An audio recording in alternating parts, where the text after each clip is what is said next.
Between school, your friends, and social media, answers are everywhere, but where can you find the truth? Welcome to the Well StudentCast. We're asking for a friend so you don't have to. What's up, guys, and welcome to the Well StudentCast. My name is Kaeo, and I am here with our friend Bryn. What's up, guys? We're back asking a question for a friend so you don't have to. And we have two of our favorite friends here today who are two of our high school leaders. So go ahead and introduce yourselves. Yeah, I'm Mallory, and I get to lead senior girls. Yeah. And I'm James, also known as Hot Wing Guy, apparently.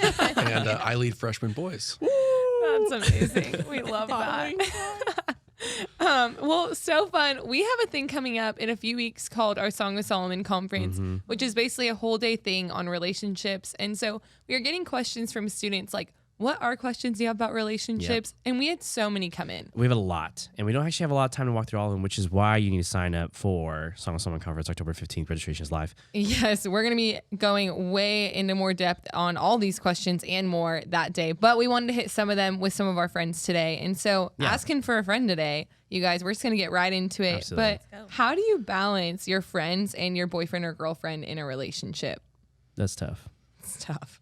I feel like I have had a lot of fights with my friends because of this. Okay. Yeah. Because it's just like they just I just think dating in general, when you find your person, I remember being like, oh, I'm going to spend all my time with her. Mm. Yeah. And I remember my friends being like, dude, you just replaced us with her. And then they'll say those phrases where it's like bros and before those things and whatever. And I was just being like, dang, I can't win. Because then when I'm hanging out with my guy friends, then my girl's like, what about me? What's happening? And it's it's a really tough thing to balance. Or the passive aggressive, haven't seen you in a while. Or they're just like, oh, are you hanging out with them again? You know, I don't know. What do you guys think? Am I the only person at this table that's really struggled with this? Yeah, no, definitely not. I mean, I think that that can be really hard to kind of navigate. And I think if you've been around us, we talk about dating a community and why that's so important to kind of help fight against that. But also I think a lot of times when you get into a relationship, you go to, if a friend says anything negative or just kind of brings that up, now it goes from where you used to think, oh yeah, my friend's got my back and they love me, to where it's like, do you not even care about me? How can you think that, do you not like him or her or whatever? Yeah. When it's like, no, that hasn't changed. Your friend is just helping you see a blind spot in that. And maybe it's just kind of then, if they say that, then reevaluating, man, I know that they love me, so there might be some truth into that. Yeah. What was the question again? How do you balance your friends and your new relationship? Yeah, I think it's it is what was the word we were going to use? Not balance, but healthy. How do you do it in a healthy way? Because I do think it is very difficult to make sure that both sets of people they feel love, they feel seen in those moments. And so dating in community is super important, but also, having the ability to, I think it's a red flag when the girl or the guy says, hey, I need all your time, one way or the other, depending on, it doesn't matter which way it is. I think that's a huge red flag, because ultimately the person that, I'm the guy, if my wife's friends aren't accepting of me and they don't like me, then I think that's a red flag. And I think that that's a concern. And conversely, from the girl's side, if you don't like the guy's friends or you're not going to gel with their friends, I think that that's also a red flag. Yeah.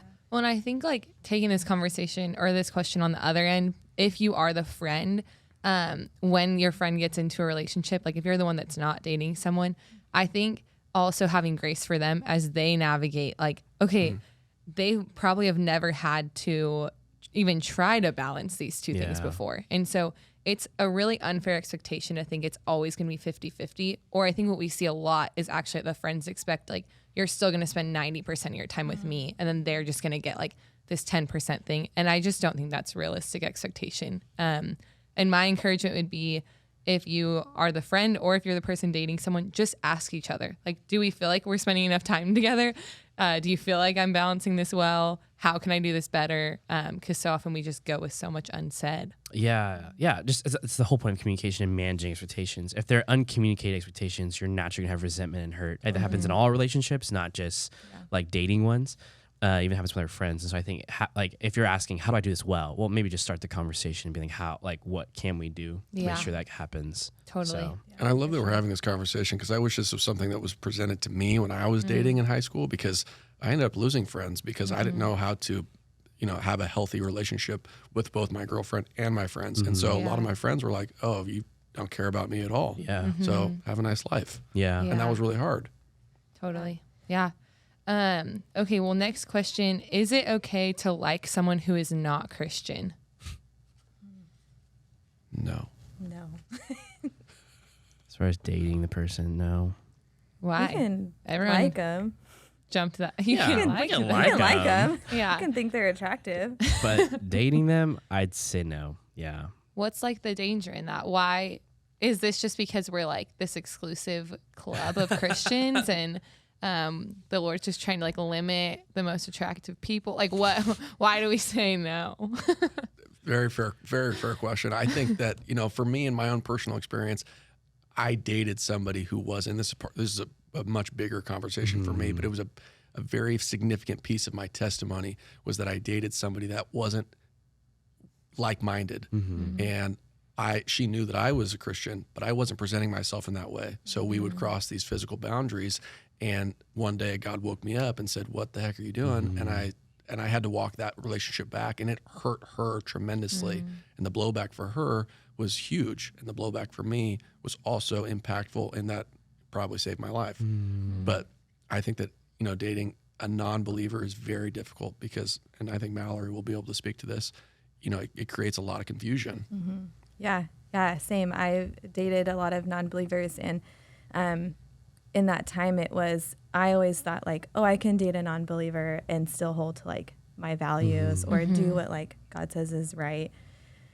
And that like, shocker, didn't obviously go that way. And so I think a lot of times we're kind of asking the wrong question in that of we're attracted to somebody and we want to date them and for whatever reason, but not realizing that if you are truly trying to follow the Lord and honor him in all of your ways, dating a non-believer is not going to help that. I mean, you talk about just boundaries, right? Like if you're seeking the Lord in that and going to his word for instruction, like, well, they're not, right? They don't submit their life to Christ. So how on earth can you guys even be on the same page about boundaries, right? Or,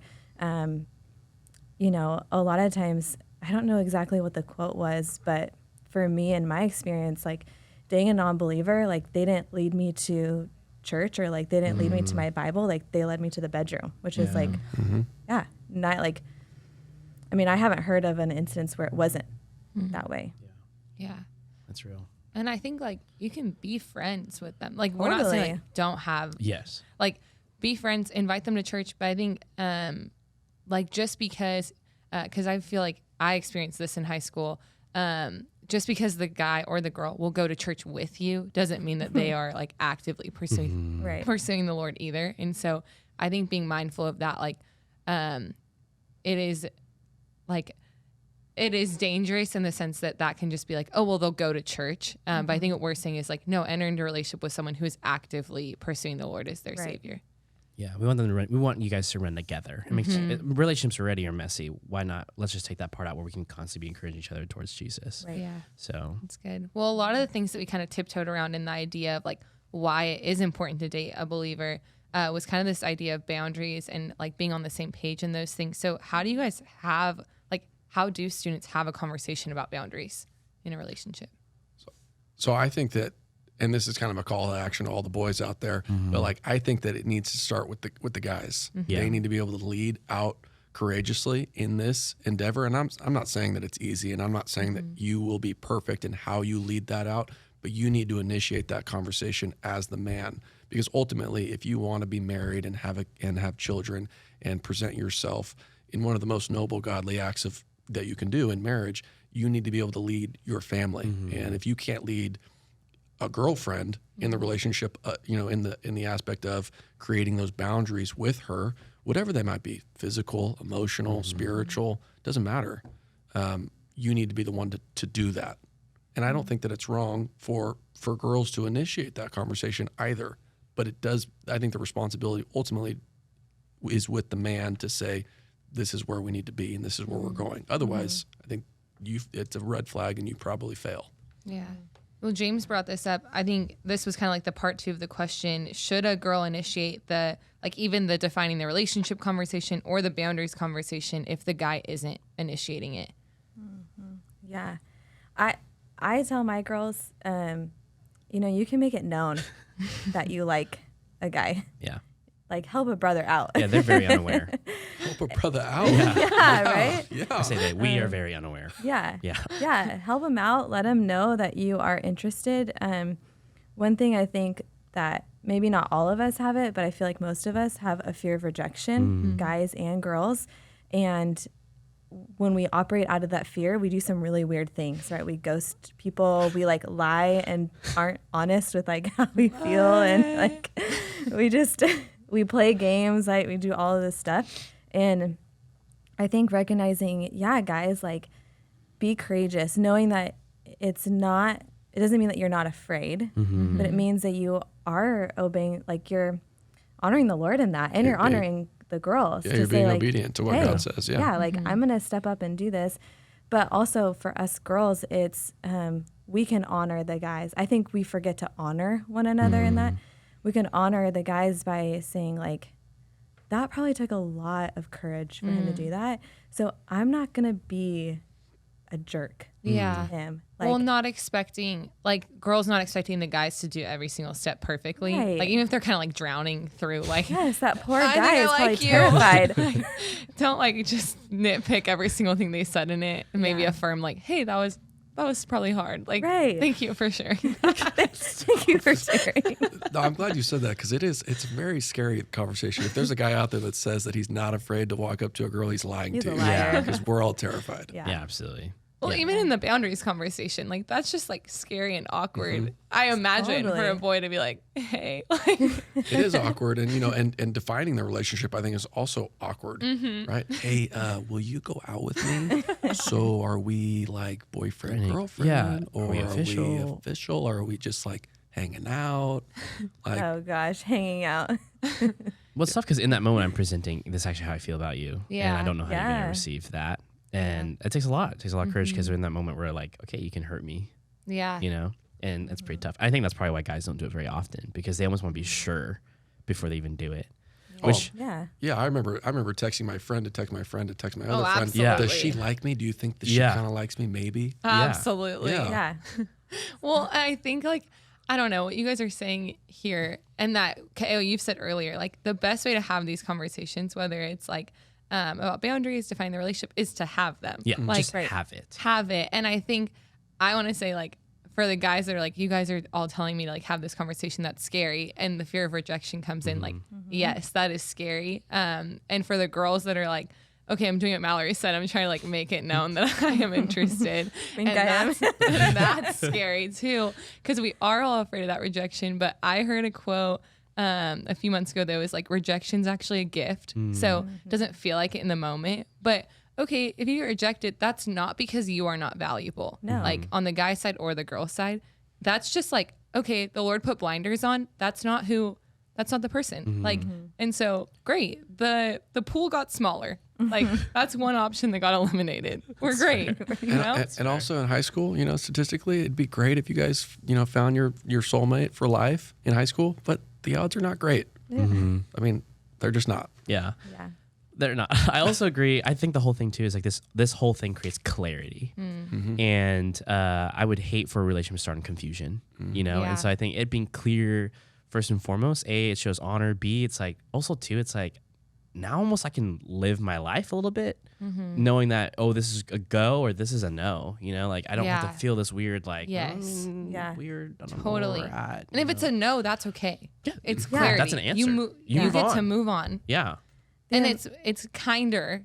It's Yes. Just give them the no. Gentlemen, it is way kinder for you to be clear as far as where you're at That for it's the a ladies no. that it is a no instead of having them be just this In limbo. They Girls, they too. need to know this. Yeah. Ladies, I think the girls, we love attention, and everyone loves attention, but just if you're not interested, just say no. Well, and it reminds me of like in Matthew, it talks about like the golden rule, right? Where it's like, treat others the way you want to be treated. I cannot tell you, just like girls telling me about like games that guys play or the games that they play with guys and like all of these things that I think I heard a girl say something and I'm like, I don't even know what you just said because I'm still trying to figure out like the lingo and everything. But ultimately it was just the lack of clarity. One, the lack of honesty, right? Lack of courage and lack of honoring one another in the process. And it's like, why play games with somebody when you hate when people play games? That's real. Yeah. Totally. Right?